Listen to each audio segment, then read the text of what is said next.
Baik, terima kasih Dr. Kum. Assalamualaikum warahmatullahi wabarakatuh.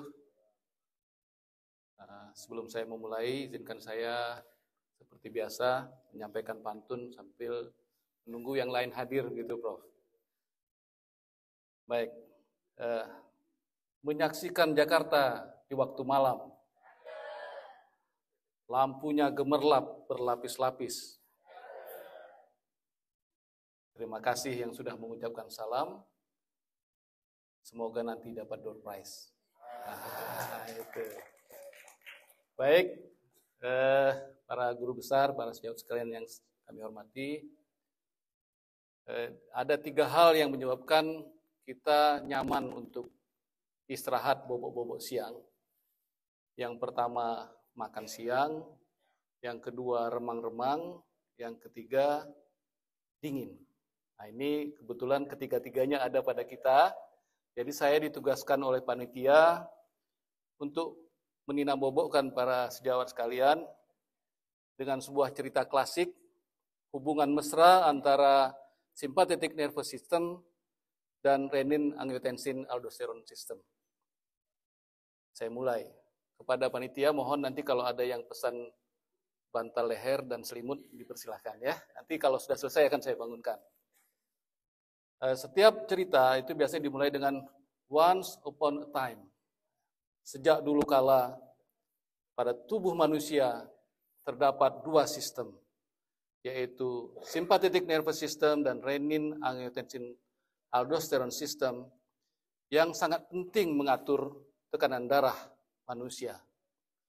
Apabila terjadi disregulasi, maka akan terjadi progresi terhadap terjadinya hipertensi.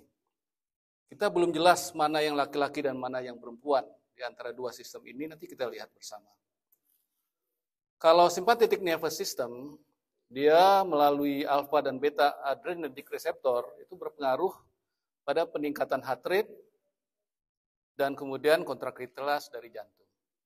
Sedangkan alfa 1 menyebabkan vasokonstriksi, sodium retention, dan penurunan renal blood flow, dan semuanya itu akan berpengaruh pada kegiatan hipertensi.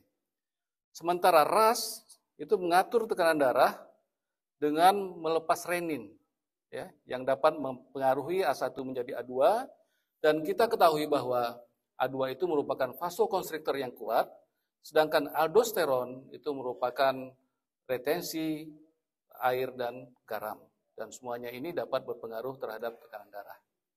Kalau kita kembali kepada patogenesis dari hipertensi, banyak hal di sini yang menyebabkan terjadinya hipertensi, dan satu di antaranya adalah sympathetic nervous system. Kalau terjadi overaktivitas, maka akan terjadi redistribusi volume, kontraktilitas, konstriksi, dan hipertrofi dari struktural.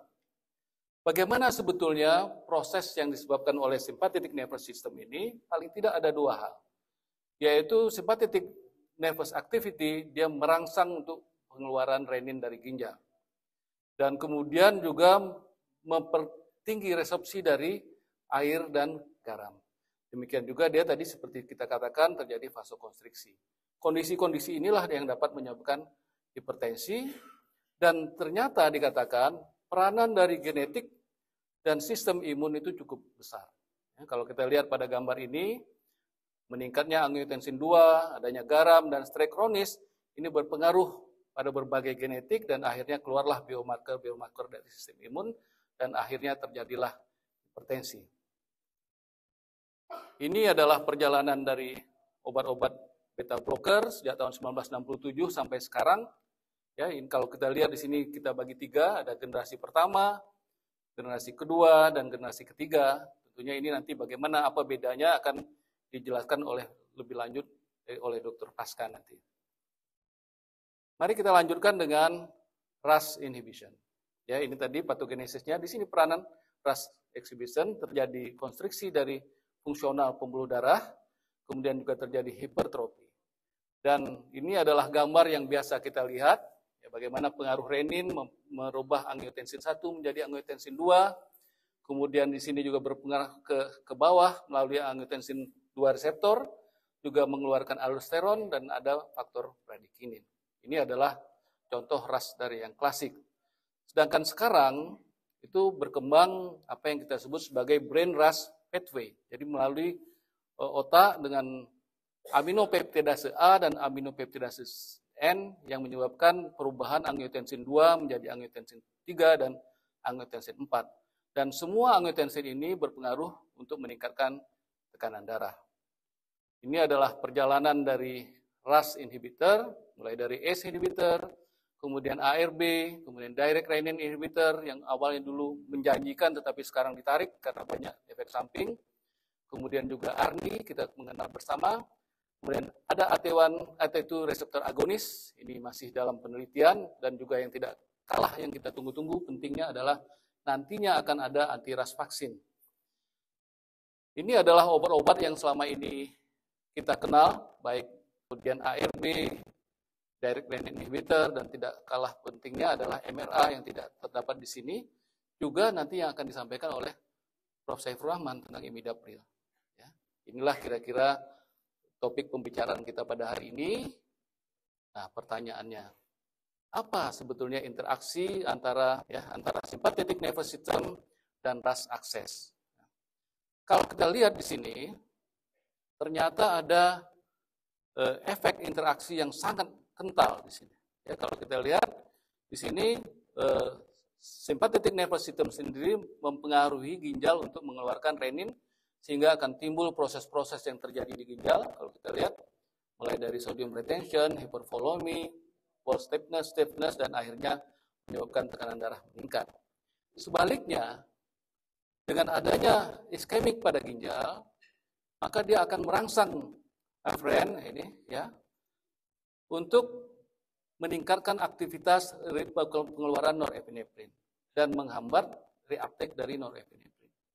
Jadi kalau kita lihat dengan dua kondisi ini akan terjadi apa yang kita sebut sebagai lingkaran setan. Mana yang lebih duluan dengan rangsangan SNS ini meningkat dengan rangsangan di sini, maka akan muncul peningkatan norepinefrin. Dan lagi-lagi dua hal inilah yang menyebabkan hipertensi terjadi. Jadi sudah mulai kelihatan mana yang laki-laki dan mana yang perempuan, karena yang pertama yang merangsang itu adalah saraf, merangsang ginjal. Nah, biasanya yang duluan itu adalah laki-laki, walaupun sekarang banyak juga yang perempuan yang duluan. Baik, nah sekarang kita lanjutkan bagaimana dengan terapi kombinasi antara beta blocker dan RAS inhibitor. Ini merupakan sebetulnya pendekatan yang umum terjadi pada beberapa kondisi, ya. Yang jelas kalau kita lihat di sini, kombinasi dua obat ini mempunyai efek sinergistik, ya. Jadi beta blocker menurunkan heart rate dan cardiac output, sementara RAS itu menurunkan vasokonstriksi dan menurunkan retensi dari cairan. Dan kondisi ini dapat memperbaiki outcome dan memperbaiki kualitas hidup pada pasien-pasien hipertensi kita.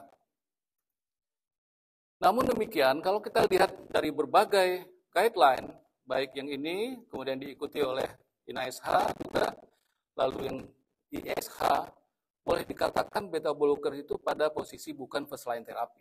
Ya, di sini kalau kita lihat semua, itu rata-rata adalah ACD. B-nya sudah hilang, walaupun di beberapa guideline waktu itu, di British guideline, itu masih ada tentang beta blocker. Baru sekarang dijelaskan pada ESH yang terbaru dapat diberikan sebagai monoterapi dan mungkin pakai terapi kombinasi. Ya. Jadi kalau kita lihat pada gambar ini ada yang sudah mempunyai fixed dose combination, ada yang belum tetapi bisa dipakai. Sebetulnya yang tidak boleh dikombinasikan itu hanya ACE dan ARB. Sedangkan yang lain ini beta blocker dengan ARB juga bisa, dengan obat antihipertensi yang lain bisa, ACE juga bisa, tapi yang ada itu hanya beberapa. Belum ada kombinasi fixed dose combination antara beta blocker dan angiotensin 2 reseptor. Sedangkan dengan ACE dikatakan ada walaupun tidak ada di Indonesia, belum ada. Kalau kita lihat compelling indication ini, ya, antara beta blocker, ACE inhibitor, angiotensin 2 blocker, itu terlihat cukup banyak indikasinya.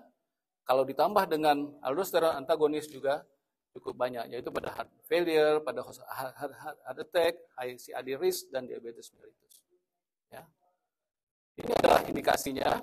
Pertama pada heart failure, pada coronary artery disease, pada post MI, kemudian resistant hypertension yang kita bicarakan tadi pagi, juga pada pasien hipertensi usia muda yang dengan hipertensi renin yang tinggi.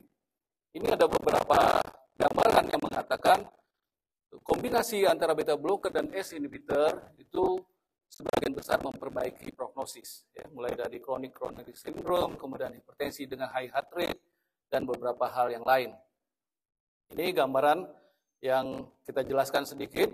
Pada heart failure dengan reduce, itu dapat menurunkan risiko hospitalisasi dan mortalitas. Kemudian ini clinical trial, baik memakai RAS inhibitor maupun pada SNS supresi, ya, semuanya memberikan hasil yang cukup baik. Sedangkan untuk coronary artery disease dikatakan dapat mencegah atau ischemic event dan kemudian memperbaiki cardiovascular death. Di sini post MI juga begitu, fungsi jantungnya akan baik dan survival rate-nya lebih baik. Resistant hipertensi dikatakan dengan kombinasi dua obat ini maka kemungkinan untuk turun tekanan darah akan lebih cepat. Sedangkan pada pasien hipertensi dengan usia muda, kombinasi ini juga sangat baik. Kita ingat beberapa seperti yang saya katakan tadi pada British Hypertension Society, pada usia muda A dengan B itu adalah pengobatan yang ideal, baik angiotensin dan ARB maupun dengan beta blocker.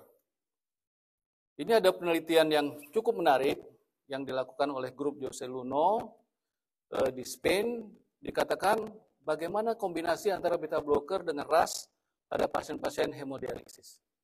Ternyata baik all-cause mortality maupun cardiovascular mortality itu terjadi penurunan pada kombinasi beta blocker dan renin angiotensin system blocker. Sehingga dia mengatakan kombinasi RAS blocker dan beta blocker dapat memperbaiki survival pada pasien-pasien hemodialisis. Namun dibutuhkan randomized control trial dan penelitian yang lebih besar. Nah, sedikit saya berikan inisial, ternyata nama sistem ini adalah MM dan AE. Yang satu namanya Marilyn Monroe, yang kedua Albert Einstein. Saya pernah mendengar cerita Marilyn Monroe menawarkan Albert Einstein untuk kawin dengan harapan akan dapat keturunan yang cantik dan pintar. Tapi Einstein membantah, belum tentu dia bilang. Ada kemungkinan anak nanti itu akan muncul yang jelek dan bodoh. Jadi saya akan menjelaskan di samping keuntungan kombinasi beta blocker dan ARB tadi, akan ada kerugian-kerugian yang mungkin akan kita temukan.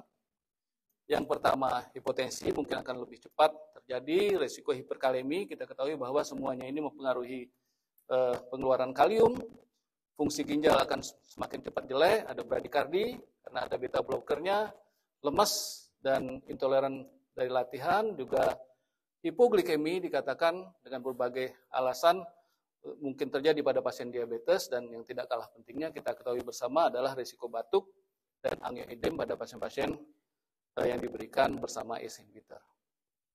Jadi ada pertanyaan, apakah ideal kalau kita berikan 4 obat ini sekaligus, walaupun kita ketahui dari hampir semua guideline antara ACE dan ARB tidak dianjurkan untuk diberikan secara bersamaan, tapi tidak tahu kita penelitian yang akan datang.